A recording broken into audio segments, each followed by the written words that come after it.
ने एक मुहूर्त में माने 48 मिनट में 34,08,100 योजन की दूरी तय करते हैं। ये सूर्य की गति। और सूर्य भगवान का जो रथ है उसमें जो बैठने का स्थान है 36 लाख योजन लंबा और 9 लाख योजन चौड़ा बैठने का स्थान है। आगे आगे बालखिल्य ऋषि 60,000 ऋषि इनकी स्तुति करते हुए सूर्यदेव की चलते हैं, क्योंकि सूर्यदेव कौन है? साक्षात नारायण ही हैं। तम प्रत्यक्षम नारायणोसी, साक्षात नारायण हैं सूर्यदेव। तो वेदों से स्तुति करते हुए इनके संपूर्ण वेद इनसे प्रकट होते हैं। और सातों छंद जो है क्या हैं? इनके ही रथ के चारों जो हैं उससे अलग अलग भाग हैं। और फिर अन्य ग्रहों का भी वर्णन किया है। सूर्य की किरणों से 1 लाख योजन चंद्रमा है, जिसकी गति बड़ी तेज है। अब वैज्ञानिक लोग कहते हैं कि यहाँ से चंद्रमा की दूरी 3,84,000 किलोमीटर और चंद्रमा की दूरी सूर्य से भी ऊपर है। अब ये वैज्ञानिक लोग, हमारी ये समझ में आज तक नहीं आया कि चंद्रमा पर पहुँचे कि यहाँ से 3,84,000 किलोमीटर शास्त्र के हिसाब से देखा जाए तो राहु की दूरी है। भगवान जाने राहु पे पहुँच गए कि कहाँ पहुँच गए। और जो बात कहते हैं उससे भी राहु सिद्ध हो जाएगा, क्योंकि वैज्ञानिक लोग ये खगोल शास्त्री कहते हैं कि सूर्य और पृथ्वी के बीच में जब चंद्रमा आता है तो ग्रहण लगता है, जबकि जो है ये बात सिद्ध है कि सूर्य और पृथ्वी के बीच में चंद्रमा नहीं बल्कि राहु आता है तब ग्रहण लगता है। तो ये लोग पहुँचे कहाँ फिर?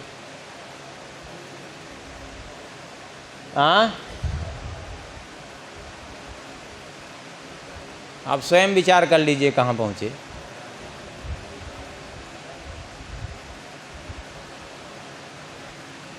अरे और चंद्रमा को भी उपग्रह घोषित कर दिया इन लोगों ने।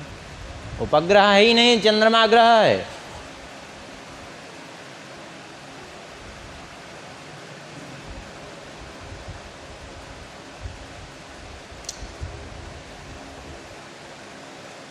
चंद्रमा से 3 लाख योजन ऊपर 28 नक्षत्र हैं और इनसे भी 2 लाख योजन ऊपर शुक्र हैं।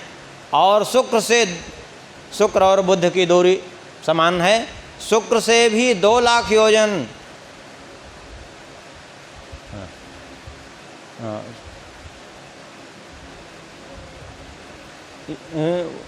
ऊपर मंगल हैं। और फिर मंगल से भी ऊपर बृहस्पति हैं।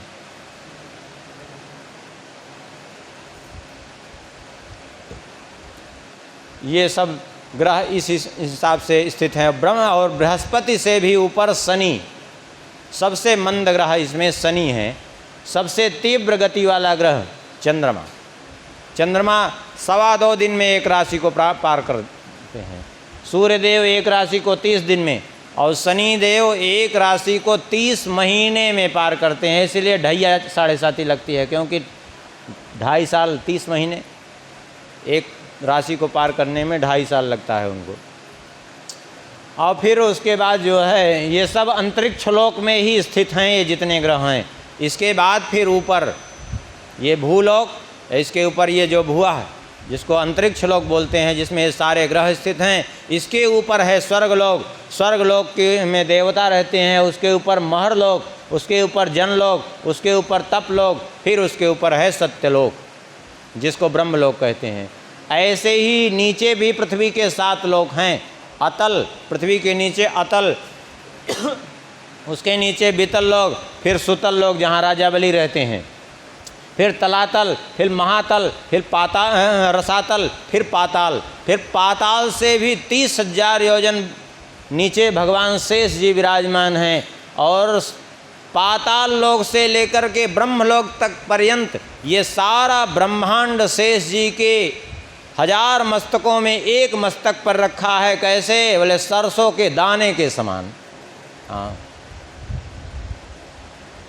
अब सोच लीजिए शेष जी का कितना विराट स्वरूप है, सरसों के दाने के समान शोभित हो रहा है।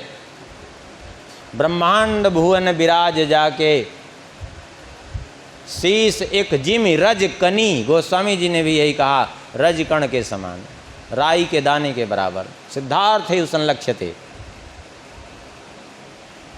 नीचे के लोकों में भी सब जगह हैं, जैसे अतल लोक में मैदानों के पुत्र रहते हैं, वितल लोक में हाटकेश्वर भगवान शंकर जी हैं, यहाँ भी दैत्य लोग रहते हैं, और सुतल लोक में राजा बलि रहते हैं, महातल में कद्रु के पुत्र नाग लोग रहते हैं, रसातल में पड़ी नामक दैत्य रहते हैं। ये सब अलग अलग लोकों में अलग अलग स्थिति हैं। ये मृत्यु लोक में मनुष्य रहते हैं, और यहीं और बहुत से जीव जंतु यहाँ रहते हैं, और यहाँ बार बार जन्म मरण होता रहता है। भगवान शेष जी नीचे विराजमान है और निरंतर भगवान की स्तुति गान करते रहते हैं, निरंतर अपने 1000 मुखों से भगवान का गुणगान करते रहते हैं। इसके बाद श्री परीक्षित जी ने प्रश्न कर दिया, भगवन नरका नाम भगवन किम देश विशेषा अथवा बहिस्त्रलोक्या आहो स्विदंतरालिति। ये नरक कहाँ है, कोई देश विशेष का नाम है, त्रिलोकी के बाहर है, भीतर है, कहाँ है ये? तब भगवान श्री सुखदेव जी कहते हैं कि त्रिलोकी के भीतर ही है। यहाँ से दक्षिण दिशा में 99,000 योजन दूरी पर पृथ्वी के नीचे और जल के ऊपर स्थित है ये एक अलग ही लोक, जिसका नाम है नरक लोक। इसी को संयमनीपुरी कहते हैं, इसी को नरक लोक कहते हैं। और वहाँ बहुत से नरक हैं, जिनमें 28 मुख्य नरक हैं। ये 28 मुख्य कौन हैं? तामिश्र, अंधतामिश्र, रौरव, महारौरव, कुंभी, पाक, कालसूत्र, अशिपत्रवन, सूकर मुख, अंधकूप, कृम, भोजन, संदन, स्तप्त, सूर्य, वज्रकंटक, सालमली, वैतरणी, पूयोद, प्राणरोध, विस्तन, लाला भक्ष, सारमेयादन, अवीचि, अयहपान, छार, करदम, रक्षोगण, भोजन, स्थूल, प्रोदन, सुख, अवट, निरोधन, पर्यावर्तन और सूची मुख। ये 28 नरक गिनाए। 28 ये मुख्य नरक हैं, और इनके छोटे मोटे यदि विभाग जोड़ लीजिए सब, तो कुल मिला के 55.5 करोड़ संख्या है नरकों की। ऐसा स्कंद पुराण में वर्णन है। आप कहेंगे 28 कहाँ 55.5 करोड़, कोई जोड़ नहीं बैठ रहा है। देखिए जोड़ बैठेगा। ऐसे समझिए, जैसे आप मान लीजिए नरक को एक देश मान के चलिए आप पहले। जैसे मान लीजिए भारतवर्ष है, भारतवर्ष एक देश है, इस देश के अंदर प्रदेश हैं अलग अलग। तो मान लीजिए एक देश है नरक लोक, उसके अंदर 28 मुख्य नरक क्या हैं, 28 प्रदेश मान लीजिए अलग अलग। और फिर एक एक प्रदेशों में कई कई जनपद हैं, फिर अलग अलग जनपदों में अलग अलग जो है मोहल्ले हैं, गांव हैं, अलग अलग जो है तमाम बहुत कुछ है। तो करोड़ों की संख्या में हो जाएगी, ऐसे लाखों की संख्या में तो हो ही जाएगी। तो ऐसे ही समझ लेना चाहिए नरकों की भी स्थिति। 28 मुख्य नरक हैं। इन 28 मुख्य नरकों में कौन से कर्म करने वाले किस नरक में जाते हैं, अब उसको सुनिए। कहते हैं जो दूसरे का धन, संतान, स्त्रियों का हरण करते हैं, उनको तामिश्र नाम के नरक में डालते हैं। इसका नाम तामिश्र क्यों है? तम माने होता है अंधकार। यह अत्यंत अंधकारमय नरक है। इसमें डाल करके उसको डंडों से पीटते हैं यमदूत, कुछ दिखाई नहीं पड़ता, पीटता रहता है, भोजन पानी भी नहीं देते और उसको इस प्रकार की यातना देते हैं। यह है तामिश्र नरक। और अंध तामिश्र नरक क्या है? बोले अंध तामिश्र नरक में वे लोग जाते हैं जो किसी को धोखा दे करके उसकी स्त्री का उपभोग करते हैं, उसको अंध तामिश्र नरक में डालते हैं। उसमें अंध तामिश्र और तामिश्र में अंतर इतना ही है केवल कि अंध तामिश्र नरक में अंधेरा तो है ही, आँखें भी अलग से उसकी फोड़ दी जाती हैं और उसको पीटा जाता है। बाकी वैसे देखा जाए तो बाह्य रूप दोनों का समानता से युक्त है। लेकिन वहाँ अंधता मिस्र में आंखें फोड़ करके उसकी निकाल दी जाती है। और जो शरीर को ही मैं मान करके ये धन संपत्ति मेरे हैं ऐसी बुद्धि रख करके जो अपने कुटुंब का भरण पोषण करने के लिए दूसरों से द्रोह करते हैं, दूसरों को सताते हैं, ऐसे लोगों को रौरव नरक में डाला जाता है। जो दुनिया की चिंता न करके केवल अपने कुटुंब के भरण पोषण में हैं, उनको रौरव नरक में डालते हैं। रौरव इसका नाम क्यों है? रूरू नाम के एक विशेष प्रकार के कीड़े होते हैं, ये सर्प से भी ज़्यादा विषैले होते हैं, वो चारों ओर से उसको काटते हैं, बड़ी पीड़ा होती है, जलन होती है, लेकिन शरीर नहीं छूटता क्योंकि वो यातना देह होती है। शरीर किसी भी नरक में नहीं छूटता वहाँ, क्योंकि यातना देह होती है, उसमें पूरे पंचभूत नहीं रहते, जल अग्नि और पृथ्वी तत्व नहीं होता, वो केवल जो है वायु तत्व आकाश तत्व ही उस शरीर में रहता है। यातना देह में ये तीन तत्वों का अभाव होता है, उसमें केवल वायु तत्व ही विशेष करके उसमें रहता है, इसलिए जो है पीड़ा होती है, शरीर छूटता नहीं। ऐसे ही महारौरव नरक है। महारौरव नरक में कौन जाते हैं? देखिए, जो अपने कुटुंब का भरण पोषण करते हैं दूसरे से द्रोह करके, वो तो रौरव नरक में। और जो दूसरे से द्रोह की कौन कहे, परिवार की भी चिंता ना करके केवल अपना भी पेट भरने में लगे हैं, परिवार की भी उपेक्षा करके, वो महारौरव नरक में जाते हैं। ये महारौरव नरक में तो वो रूरू नाम के कीड़े भी जो है और ज़्यादा विषैले हैं, भयंकर हैं। वे चारों ओर से उसको नोच नोच करके उसका भक्षण करते हैं लोग। और जो क्रूर मनुष्य अपना पेट पालने के लिए पशु पक्षियों को पकड़ता है, उनको मारता है, उनको रांधता है, ऐसे व्यक्ति को कुंभी पाक नरक में डाला जाता है। इसका नाम कुंभी पाक इसलिए है कि इसका आकार बिल्कुल घड़े जैसा ही है और उसमें तेल भरा रहता है, वो तेल खौलता रहता है और उसी तेल में डालते हैं, वो भी उसको भी खौलाया जाता है उसी तेल में, इसलिए इसका नाम है कुंभी पाक। जो माता पिता ब्राह्मण और वेद का विरोध करता है उसको काल सूत्र नाम के नरक में डालते हैं। इस काल सूत्र नरक में ये 10,000 योजन का घेरा है ये भूमि का, और यहाँ जो है ये जो भूमि है ऊपर से 12 सूर्य की गर्मी से तपाया जाता है इसको, और नीचे से जो है अग्नि के द्वारा तपाया जाता है इस भूमि को।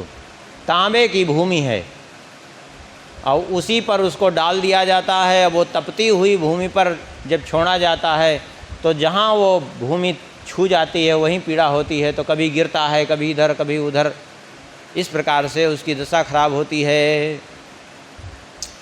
जो बिना किसी आपत्ति के वैदिक मार्ग को छोड़ करके पाखंडपूर्ण धर्म का आश्रय लेते हैं, मनमाना, जैसे आजकल मार्ग सोई जाको जोई भावा, इनको क्या करते हैं, बोले असिपत्रवन नाम के नरक में डाल दिया जाता है।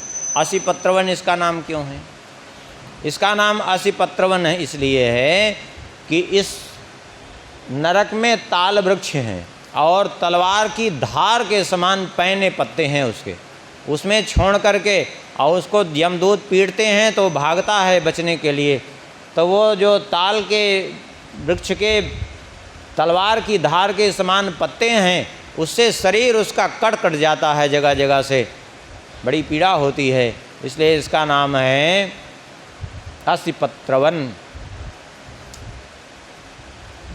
जो राजा या राज कर्मचारी होकर के किसी निरपराध मनुष्य को दंड देता है अथवा किसी ब्राह्मण को शरीर दंड देता है, उसको ले जा कर के क्या करते हैं, बोले सूकर मुख नाम के नरक में डालते हैं।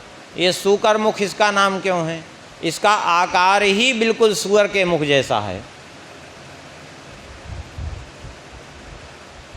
जैसे गन्ने को पेरते हैं ना मशीन में, ऐसे ही बिल्कुल उसकी पेराई की जाती है वहाँ, उसके शरीर की ऐसी दशा होती है, उसके अंगों को कुचला जाता है। जो लोग खटमल मच्छर आदि जीवों को मारते हैं, हिंसा करते हैं। देखिए खटमल आदि जीवों को भी, खटमल हैं, जू हैं, ये सब चीज़ों को, इनसे बचने का प्रयास करिए, लेकिन इनको मारिए मत, क्योंकि इनको दूसरे की पीड़ा का बोध नहीं है। तो इन जीवों को जो मारता है वो अंधकूप नाम के नरक में जाता है, और वहाँ खटमल मच्छर आदि बहुत प्रकार के जीव रहते हैं, वो चारों ओर से उसको काटते हैं। जो बिना पंचमहायज्ञ किए केवल अपना पेट भरता रहता है, हाँ, भगवान ने जो कुछ भी दिया है उसमें केवल अपना अधिकार नहीं है, समझ लीजिए। उसमें गाय के लिए भी निकालना चाहिए, आए गए अतिथि के लिए भी, साधु ब्राह्मणों के लिए भी निकालना चाहिए, और कुत्ते को भी पालना नहीं चाहिए कुत्ते को, लेकिन कुत्ते को भी रोटी प्रतिदिन देना चाहिए। थोड़ा बहुत अन्न का कण ले जा कर के चींटियों के लिए डाल देना चाहिए, कौवे को रोटी दे देना चाहिए। तो ऐसे 2-4 टुकड़ा 10 टुकड़ा डाल दे करके, जहाँ कौवे ऊपर कहीं किनारे डाल दे तो कौवे आके बैठेंगे, खाएंगे, और पक्षी जो हैं आके खाएंगे। इन सब को भगवान के ने जो है मनुष्य के लिए छोड़ा है जिम्मेदारी, और यदि मनुष्य इनसे नहीं, इसको नहीं पूरा करता तो वो निश्चित रूप से दंड का पात्र होता है। उसको कृमि भोजन नाम के नरक में डाल दिया जाता है। 1 लाख योजन लंबा चौड़ा ये है, ये कीड़ों का एक तरह से कुंड समझिए, चारों तरफ से उसको कीड़े नोच नोच करके खाते हैं।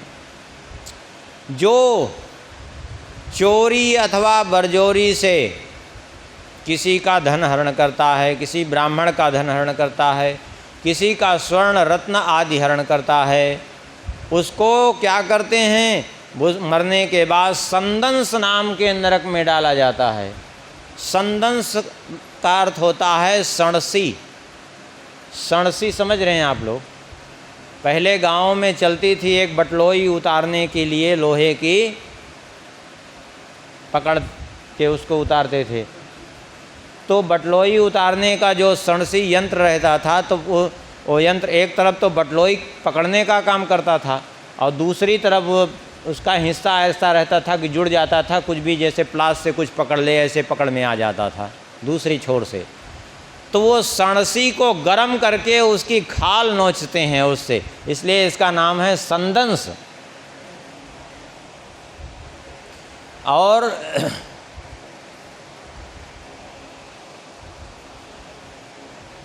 उससे जो अगम्या स्त्री के साथ व्यभिचार करता है उसका उपभोग करता है, और जो पुरुष, जो स्त्री अथवा पुरुष पर स्त्री पर पुरुष के साथ व्यभिचार में लिप्त रहते हैं, उनको क्या करते हैं, बोले तप्त सूर्मी नाम के नरक में डालते हैं। इसका नाम तप्त सूर्मी क्यों है? बोले तप्त सूर्मी का अर्थ होता है अग्नि से तपती हुई मूर्ति, अग्नि से तपाई गई मूर्तियाँ इसमें हैं विद्यमान। और ये मूर्तियाँ जो है बहुत सी स्त्री की और पुरुषों की मूर्तियाँ हैं। तो जो यहाँ व्यभिचार में लिप्त हैं, तो स्त्री है तो उसको पुरुष की मूर्ति से, और पुरुष है तो स्त्री की मूर्ति से उसको आलिंगन कराते हैं, तपती हुई मूर्ति से, कि तुम्हें यही प्रिय है तो यही हम तुम्हें प्रदान कर रहे हैं। जो पशु पक्षियों के साथ व्यभिचार करता है उसको वज्रकंटक सालमली नरक में डालते हैं। इसका नाम वज्रकंटक सालमली इसलिए है कि यहाँ ये सेमर के पेड़ हैं, यहाँ बहुत से सेमर के पेड़ हैं, और वो सेमर के पेड़ में वज्र के समान कांटे हैं। वज्र बहुत कठोर होता है, इसलिए नाम है उसका है वज्र।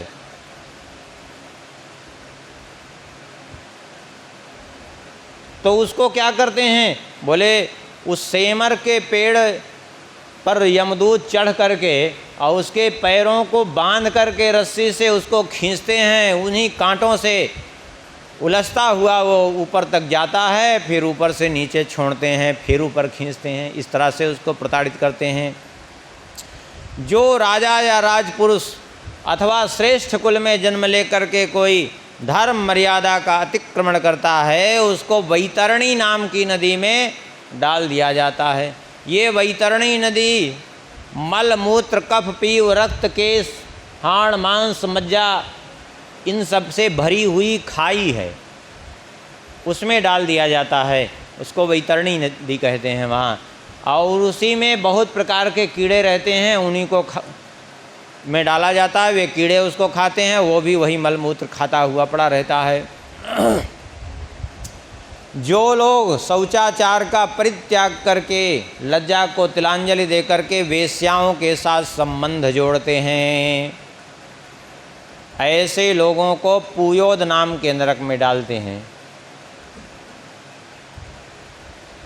ये पूयोद नाम के नरक में भी विष्ठा मल मूत्र पूय आदि जो है, पूय वो जो जैसे कहीं घाव हो जाता है और सड़ने लगता है तो जैसे उसमें गंदगी निकलती है उसको कहते हैं, उसी से भरा हुआ एक कुंड है, उसमें डाल दिया जाता है। जो यज्ञ में के पशुओं की बलि देते हैं, किसी भी देवी देवता के नाम से पशुओं की बलि देते हैं। आजकल ये भी एक प्रथा खूब चल रही है, कहेंगे चलो,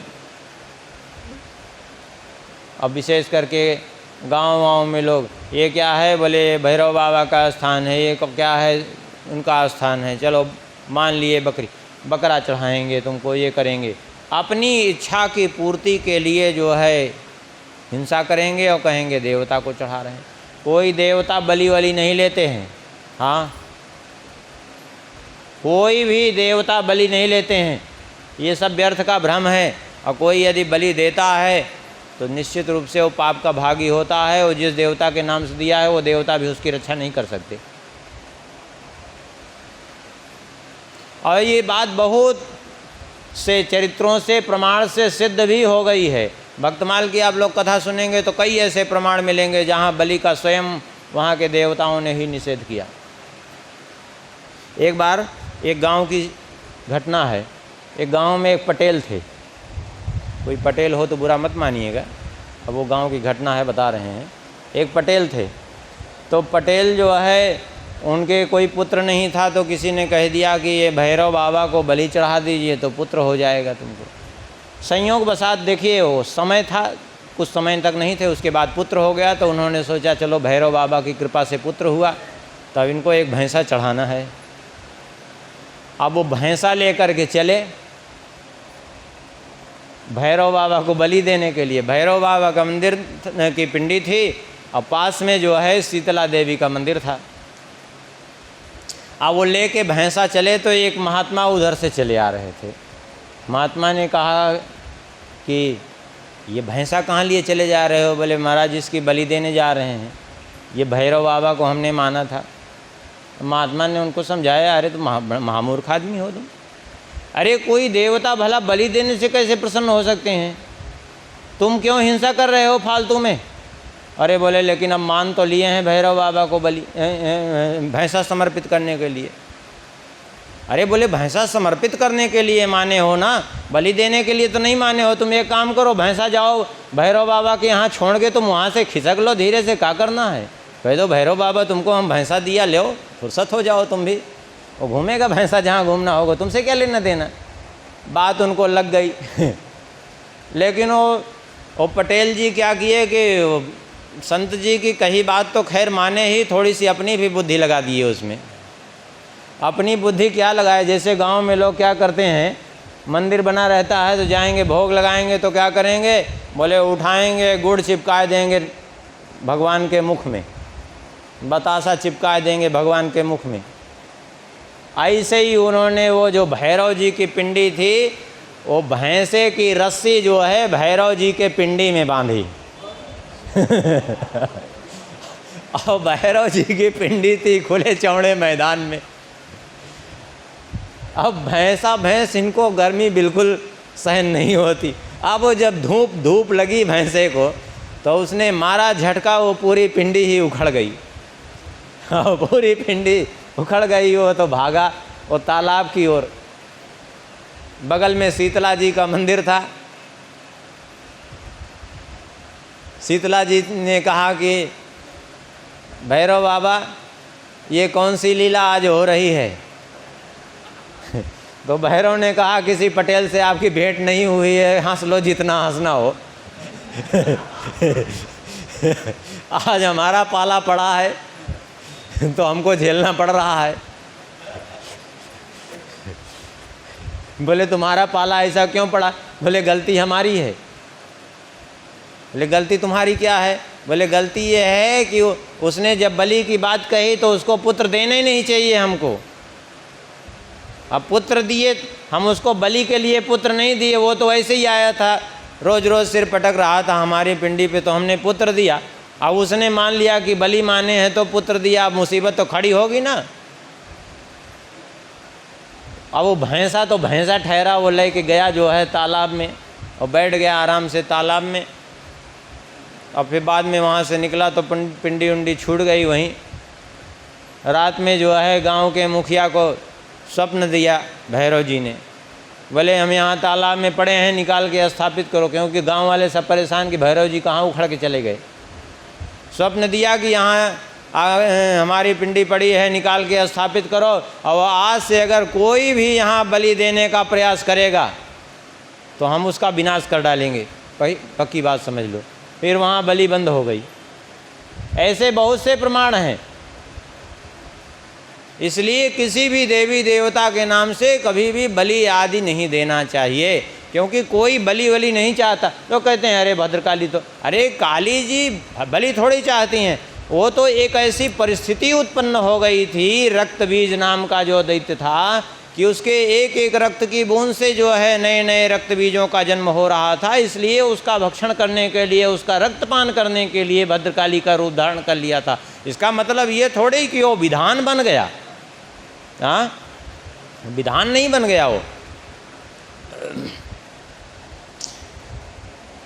तो जो इस प्रकार से जो है पशुओं का वध करते हैं उसको विस्सन नाम के नरक में डालते हैं, और वहाँ डाल करके क्या करते हैं, बोले उसके भी शरीर को काट काट करके उसका रक्तपान करते हैं यमदूत लोग। जो अत्यंत कामातुर व्यक्ति होता है उसको लाला भक्ष नाम के नरक में डालते हैं। जो भक्षा भक्ष का भी विचार नहीं करता उसको भी लाला भक्ष नाम के, इसका नाम लाला भक्ष इसीलिए है। हाँ, जो किसी ब्राह्मण को जूठा खिलाता है उसको भी, यहाँ नहीं वर्णन है लेकिन गरुड़ पुराण में वर्णन, ब्राह्मण को जूठा खिलाता है वह भी लाला भक्ष नाम के नरक में जाता है, और जो ब्राह्मण होकर के किसी का जूठा खाता है वह भी लाला भक्ष नाम के नरक में डाल जाता है। इसलिए क्या खाना चाहिए क्या नहीं खाना चाहिए इसका विचार है। आजकल तो सभी एक दूसरे का जूठा ही खाते हैं। अब विशेष करके ये जो परंपरा चल गई है वो विवाह शादी में ये कुकुर भोज वाली, जिसको बफर सिस्टम लोग कहते हैं, तब फिर कहना ही क्या है। फिर तो सब जूठा ही खाते हैं, उसी हाथ से निकालेंगे उसी हाथ से खाएंगे। और अब तो देखा जाता है एक घर में बैठे हैं कई लोग एक ही थाली में बैठ के खा लेते हैं। कहेंगे एक थाली में बैठने से, खाने से जो है एक साथ खाने से प्रेम बढ़ता है। प्रेम बढ़ता, हमें तो नहीं दिखता। अब तो पति पत्नी में प्रेम नहीं हो पा रहा है, प्रेम बढ़ना तो बड़ी दूर की बात है। रोज़ खटपट होती है, और यहाँ तक कि हमारे धर्मशास्त्र में कहीं तलाक शब्द है ही नहीं, डिवोर्स शब्द है ही नहीं, वो भी ज़बरदस्ती में जुड़ गया पाश्चात्य सभ्यता से। ये कहाँ से ऐसा प्रेम, किस काम का?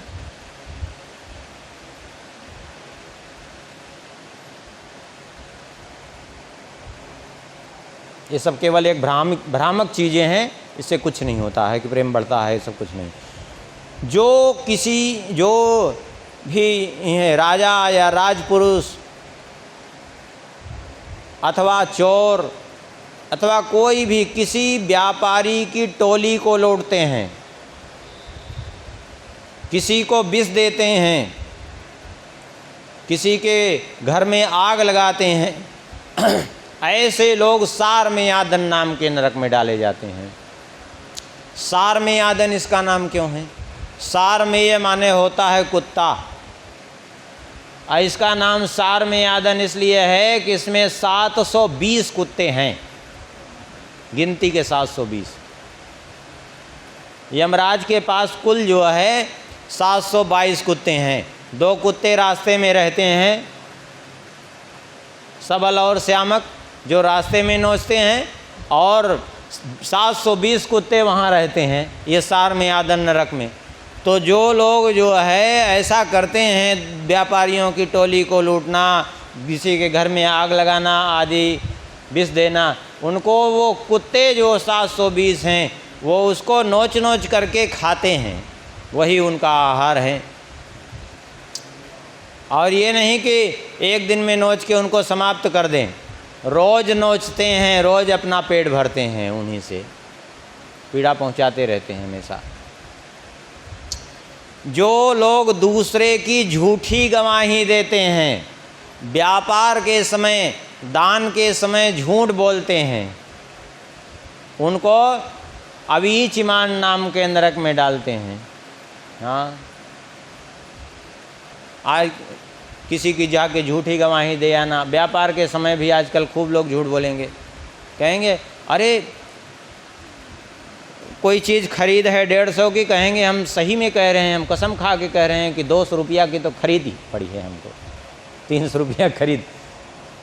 सीधा सीधा एक दाम रखिए, जो एक दाम रखेंगे तो निश्चित कोई मोल भाव भी नहीं करता, बिल्कुल दाम दे देते। आप मोल भाव वाला वो रखेंगे तभी लोग जो है मोल भाव करते हैं, और फिर उसमें दिन भर झूठ बोलना पड़ेगा। आप निश्चय कर लीजिए भाई हमको झूठ बोलना नहीं है, एक दाम है, तो लोग समझते हैं एक दाम है तो इसमें मोल भाव वाला चक्कर नहीं है, क्वालिटी ठीक रहेगी, तो सही, फिर कोई मोल भाव नहीं करता।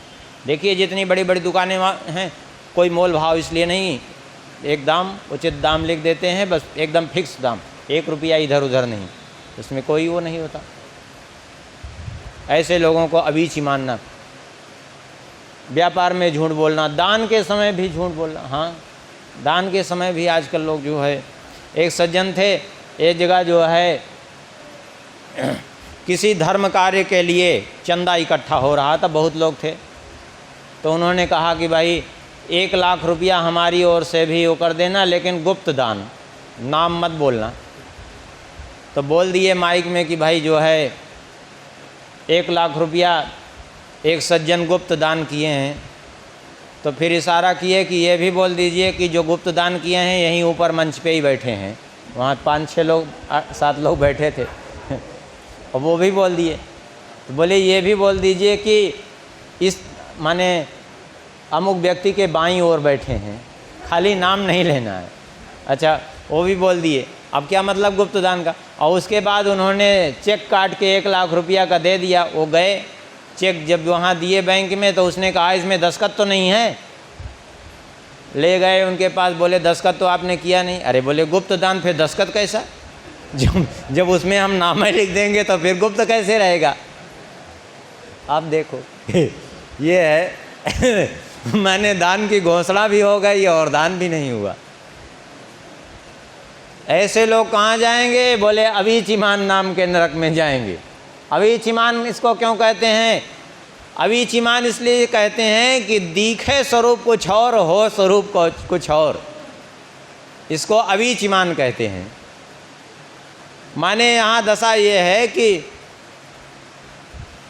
ऐसा दिखता है जैसे जल भरा है, बीच बीच में पहाड़ के टापू हैं, तो और बिल्कुल खड़े पहाड़ के टापू, उन पहाड़ों पर ले जा करके उसको नीचे फेंकते हैं, तो वो ये समझता है कि नीचे जल भरा है। वो जल नहीं रहता, वो पत्थर है, वो जल के जैसा दिखता है। और ऊपर से फेंकते हैं तो वो उसका सिर के बल वो भी पटकते हैं, तो सिर फट जाता है, शरीर टूक टूक होता है, बड़ी पीड़ा होती है।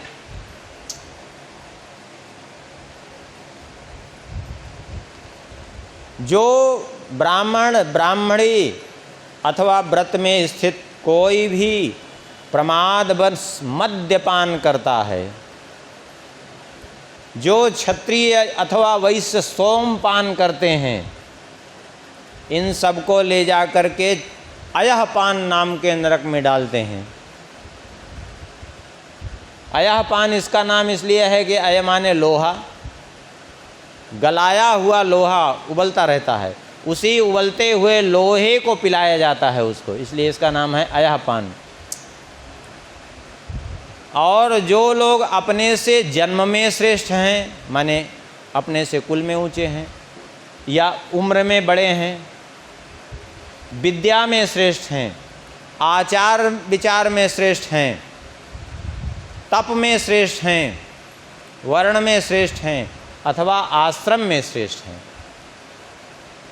ऐसे लोगों का जो आदर सत्कार नहीं करते उनको छार कर्दम नाम के नरक में डालते हैं। देखिए, अपने से सबसे पहली बात तो यह है कि अवस्था में जो श्रेष्ठ हैं उनका आदर करना चाहिए। फिर दूसरी बात, कभी कभी ऐसा दिखता है कि अवस्था में बड़े हैं लेकिन छोटे का आदर, तो समझ लेना चाहिए कि फिर वर्ण में अगर श्रेष्ठ हैं तो अवस्था में बड़े हैं तो भी छोटे का आदर करना चाहिए। फिर ये देखें कि जो है वर्ण में श्रेष्ठ होने के साथ साथ अगर विद्या में हमसे श्रेष्ठ हैं तो आदर करना चाहिए।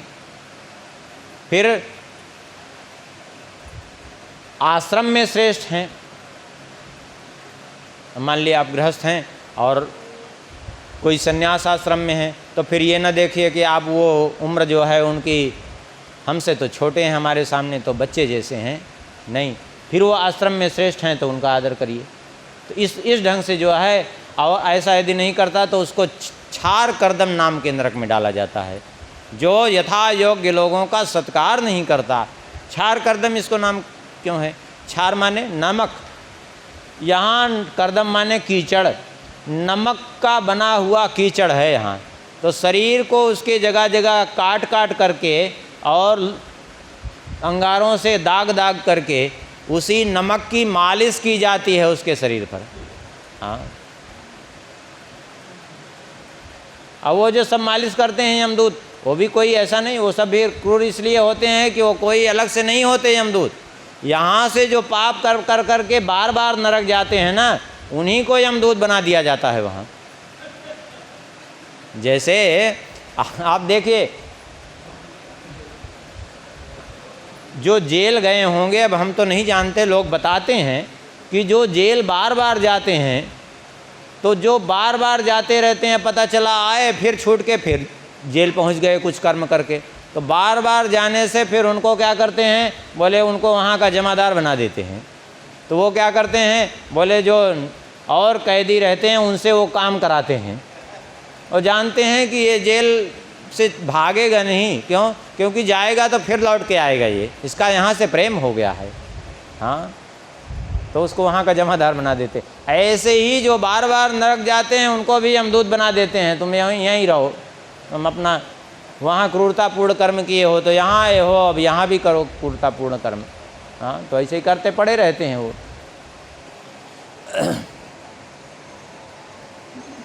जो मनुष्य की बलि देते हैं, मनुष्य की बलि दे करके भैरव यक्ष राक्षस आदि का यजन करते हैं, ऐसे लोगों को रक्षोगण भोजन नाम के नरक में डालते हैं। यहाँ कसाई लोग रहते हैं। कसाई लोग क्या करते हैं, कुल्हाड़ियों से उसके अंग अंग को काट काट करके उसका रक्त पान करते हैं, और जो वन के निरपराध प्राणियों को पकड़ करके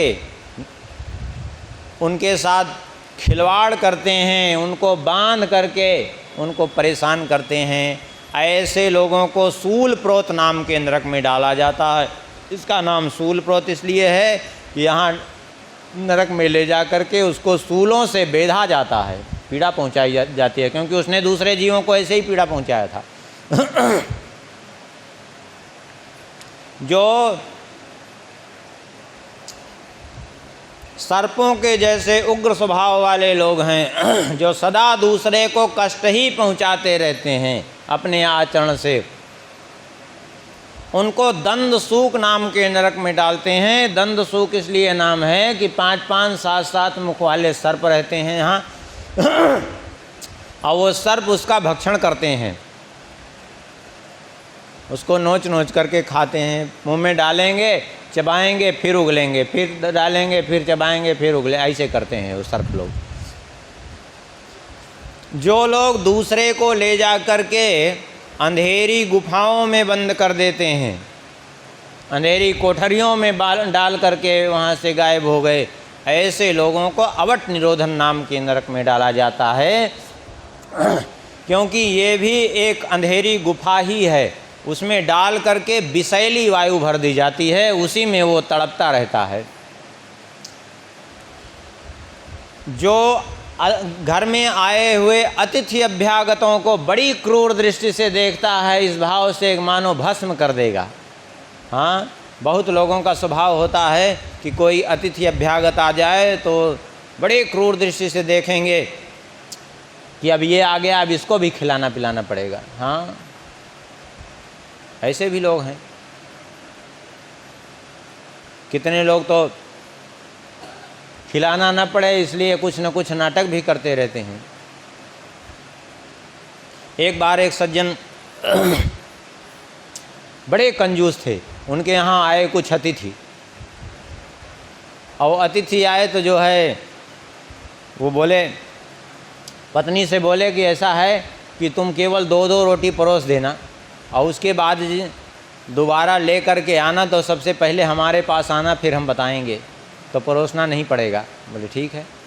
अब वो जब पत्नी दोबारा भोजन लेकर के उनके सामने पहुंची, अरे बोले खा तो लिया, कोई राक्षस हैं क्या कि इतना खाएंगे? अब लो, अब सारे अतिथियों के सामने कहा, अब जो बाकी जो दूसरे खावें तो राक्षस, तो सभी ने कह दिया नहीं नहीं अब हो गया, हमारा पेट भर गया। दो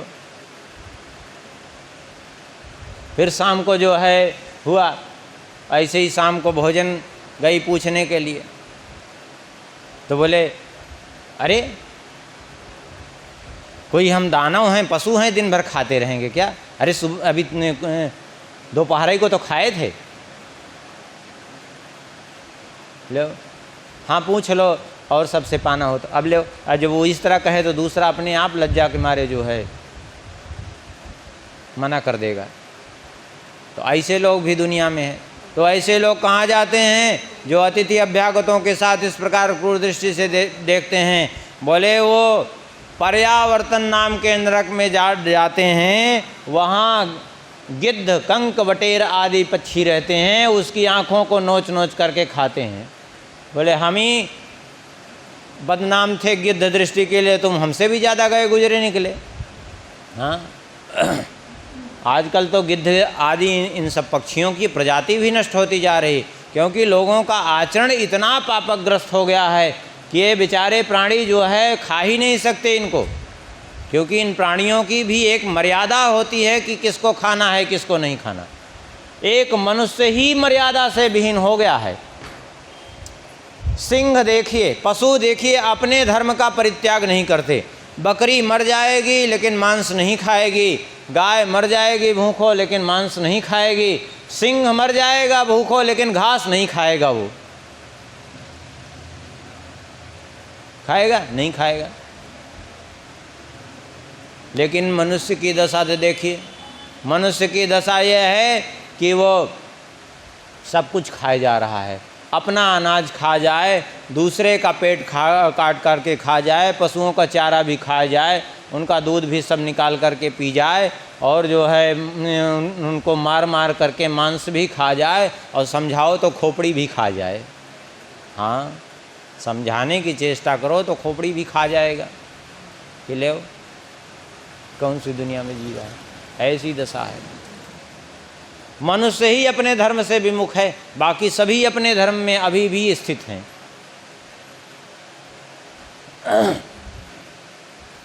मांसाहारी जितने प्राणी हैं उनके दांत अलग हैं, उनकी दिनचर्या अलग है, उनकी जीवन शैली अलग है। मांसाहारी प्राणी की पहचान होती है, एक तो दांत उनके सभी दांत नुकीले होते हैं, क्योंकि मांस को फाड़ करके खाना होता है उनको। दूसरी बात यह है कि वे कभी जो है मुख से पानी नहीं ऐसे घूंट करके नहीं पी सकते। आप कुत्ते को पानी पीते हुए, बिल्ली को पानी पीते हुए देखिए कभी, वैसे जीभ निकाल करके जीभ से पानी खींचते हैं। कुत्ते को आप श्वास लेते हुए देखिए, उसकी श्वास लें, मनुष्य नाक से श्वास लेता है, कुत्ते को देखिए, सिंह को, व्याघ्र को देखिए, जीभ निकाल करके जीभ से श्वास खींचते हैं लोग। तो सबकी प्राणी की, तो आप बताइए मनुष्य क्या जीभ से श्वास खींचता है क्या? तो कैसे अपने को मनुष्य मांसाहारी मान लिया, लेकिन ज़बरदस्ती में मान लिया, बस हम ये कर सकते हैं करेंगे, बस हम स्वतंत्र हैं करने के लिए। जिस चीज़ में हो मान लेता है मनुष्य कि हम स्वतंत्र हैं, हम ऐसा क्यों नहीं कर सकते, हम स्वतंत्र हैं करने के लिए। जैसे एक व्यक्ति सड़क पर चला, तो सड़क पर चला तो जो है हाथ में डंडा लिए हुए, लाठी लिए हुए घुमाते चला जा रहा था। एक व्यक्ति ने पूछा, भाई ये लाठी क्यों घुमा रहे हो, किसी को लग जाएगी तो? बोले हम तो स्वतंत्र हैं, हम कुछ भी करें, ये डंडा हमारा, शरीर हमारा, हाथ हमारा, हम स्वतंत्र हैं, हम कुछ भी करें। उस व्यक्ति ने कहा, अच्छा थोड़ा डंडा हम नीचे रखो, हम देखें तो कैसा है डंडा। बोले ये देखो। उसने खींच करके मारा झापड़। बोले क्यों मारे? बोले हम भी स्वतंत्र हैं, हम किसी को भी मारे, हाथ हमारा और गाल किसी का, हम किसी पर भी प्रहार करें। तुम स्वतंत्र हो डंडा घुमाने के लिए, हम स्वतंत्र हैं तुम्हें पीटने के लिए, क्या फर्क पड़ता है? तो ऐसी स्वतंत्रता नहीं। अपनी स्वतंत्रता वहीं तक सीमित है जहां किसी की स्वतंत्रता बाधित न हो, किसी को हमारे कारण उद्वेग न हो, पीड़ा न हो।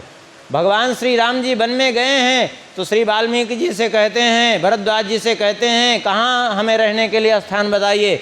वह स्थान बताइए कि मुनि उद्वेग न पावै कोई, हमारे कारण किसी ऋषि मुनि को उद्वेग न होने पावे, किसी को हमारे कारण पीड़ा न होने पावे, ऐसा स्थान बताइए रहने के लिए। और यदि हमारे कारण किसी को कष्ट हो रहा है तो फिर वो स्वतंत्रता नहीं, वो एक अत्याचार होता है फिर। और जो व्यक्ति अपने को बड़ा धनवान समझ करके अभिमान बस सबको टेढ़ी नज़र से देखता है, सब पर संदेह करता है, धन के व्यय के नाश में, चिंता में सदैव डूबा रहता है, धन केवल इकट्ठा करने में दिन रात अर्थ पिशाच की तरह लगा रहता है, जोड़ जोड़ के रखता जाता है, उसको सूची मुख नाम के नरक में ले जाते हैं। सूची मुख इसका नाम इसलिए है कि यहाँ दर्जी हैं, उसके शरीर की पूरा सिलाई करते हैं सुई धागों से, कि तुमने जो है ऐसे ही खूब पोटली बांध बांध करके रखी थी नोटों की, और तुम जो है उसकी सुरक्षा कर रहे थे, तो हम तुम्हारे शरीर की ही सिलाई कर देते हैं, कुछ भी नहीं निकलने पाएगा, इसलिए सूची मुख नाम के नरक में डालते हैं। ऐसे ही बहुत से नरक हैं यमलोक में यातना भोगने के लिए, अपने अपने कर्मानुसार जीव उन नरकों में जाता है और यातना भोगता है। और इसलिए मनुष्य को चाहिए कि नरकों से बचने के लिए ऐसा कर्म ही न करें कि नरक में जाना पड़े। यहीं पंचम स्कंद की कथा संपन्न होती है। समय भी हो गया है, अब यहीं कथा को भी विश्राम करते हैं। शेष भगवत कृपा से आगे के प्रसंग में, कल के प्रसंग में शुरुआत में ही अजामिलोपाख्यान और नाम महिमा का जो है स्मरण किया जाएगा, तो समय से ही अगर आ जाएंगे तो नाम महिमा कल शुरुआत में ही होगी। अभी कथा को यहीं विश्राम, भगवान का कीर्तन करें। श्री राम जय राम, जय जय राम।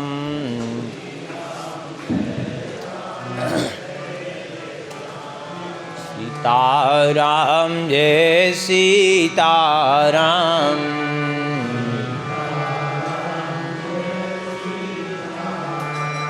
सीताराम जय सीताराम,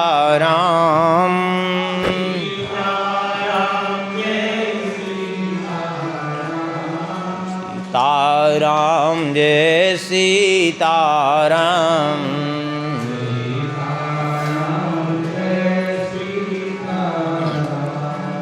सीताराम जय सीताराम,